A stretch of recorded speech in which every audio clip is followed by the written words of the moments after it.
नाजरीन, खबर शामिल करते हैं पिंड दादन खान से, जहां हमारे नुमाइंदा यूसुफ नदीम राजा की रिपोर्ट के मुताबिक पिंड दादन खान के मज़ाफ़ाती इलाकों में निगहबान रमजान पैकेज के मुस्तहिक़ गरीब और नादार अफराद मुंह तकते रहे और साहिब हैसियत घराने राशन ले उड़े। महकमा सेहत की बाकमाल हेल्थ वर्कर्स को लिस्टें मुरतब करने के इख्तियारात क्या मिले, तमाम मुस्तहिक़ अफराद को नजरअंदाज करते हुए अकरबा परवरी की इंतहा कर दी। जिन घरानों को राशन तकसीम किया गया तमाम साहिब हैसियत थे और हर घर के एक दो फर्द बिरोने मुल्क सेटल हैं। पिंड दादन खान की यूनियन कौंसिल जलालपुर शरीफ में मुतअद्दिद गुरबत की मारी खवातीन ने हेल्थ वर्कर्स के हद तक अमीज रवैये के खिलाफ एहतजाज शुरू कर दिया।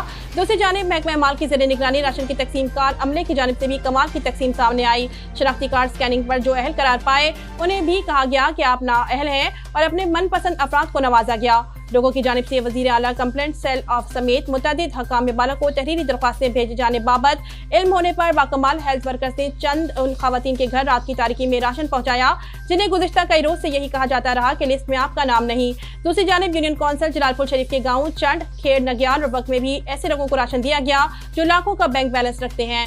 लोगों ने महकमा माल के मुलाजमीन और महकमा हेल्थ के अमले के खिलाफ शदीद एहतजाज करते हुए वज़ीर आला पंजाब, चीफ सेक्रेटरी पंजाब और कमिश्नर रावलपिंडी से मुतालबा किया है कि हम इस इंतहाई अहम मामले की आला सतह पर गैर जानिबदारा इंक्वायरी अमल में लाई जाए।